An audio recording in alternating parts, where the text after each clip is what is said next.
सुबह 5 बजे एक 5 साल का मासूम बच्चा अपने पिता को चाय के लिए जगाने गया, लेकिन जब उसने कंबल हटाया तो उसकी चीख निकल गई, क्योंकि उसके पिता के बगल में बैठा था एक जहरीला सांप। पूरी रात सांप ने उसे 10 बार काटा था, लेकिन जब पोस्टमार्टम रिपोर्ट आई तो सच्चाई ने सबकी आंखें खोल दी। अमित की मौत सांप के जहर से नहीं, बल्कि गला घोटने से हुई थी।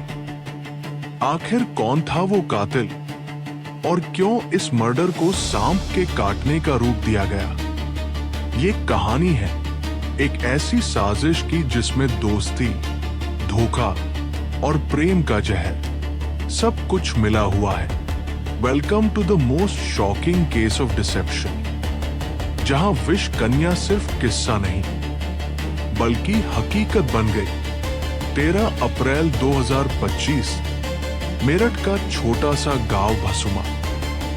यहां रहने वाला अमित सोच भी नहीं सकता था कि उसकी जिंदगी की आखिरी रात होगी यह। मगर कहानी यहीं से शुरू नहीं होती।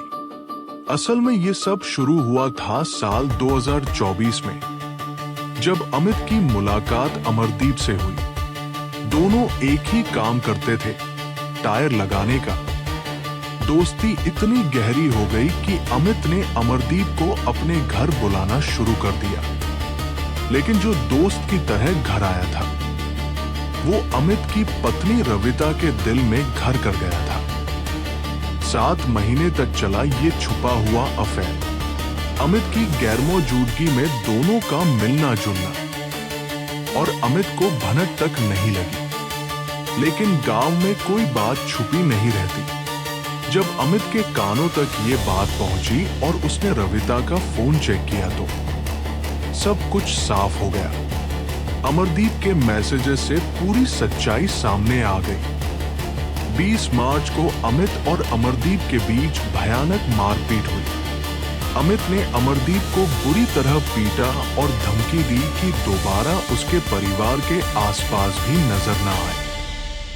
मगर यही अमित की सबसे बड़ी गलती थी, क्योंकि अब रविता ने ठान लिया था अमित को हमेशा के लिए अपनी जिंदगी से हटाने का। 12 अप्रैल की रात मंदिर से वापस आने के बाद रविता ने अपनी शैतानी योजना को अंजाम दिया। जैसे ही अमित गहरी नींद में सो गया, रविता ने चुपके से अमरदीप को घर के अंदर बुला लिया।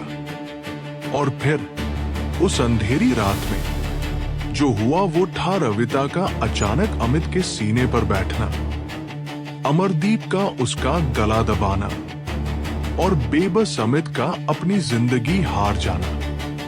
लेकिन यही खत्म नहीं हुई कहानी। रविता ने पहले से ही एक जहरीला सांप खरीदा था 1000 रुपए में, महमूदपुर सिखेड़ा गांव से।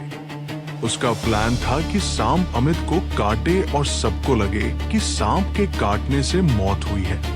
मगर रविता की सबसे बड़ी भूल ये थी कि वो घोड़ा पछाड़ सांप लाई थी, जो कि एक नॉन वेनमस स्नेक है, यानी इसमें जहर होता ही नहीं। और जब पोस्टमार्टम रिपोर्ट आई तो सारा सच सामने आ गया।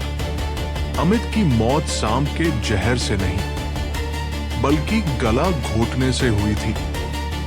आज रविता और अमरदीप दोनों जेल में हैं, लेकिन 3 मासूम बच्चों ने अपने पिता के साथ साथ अपनी मां को भी खो दिया है। ये कहानी सिखाती है कि किसी की जिंदगी मिटाने से बेहतर है कि आप उसकी लाइफ से हमेशा के लिए दूर हो जाओ। जियो और जीने दो, यही तो है जिंदगी का सच। रिमेंबर, सच्चाई कितनी भी गहरी दफन हो, वो एक दिन जरूर सामने आती है।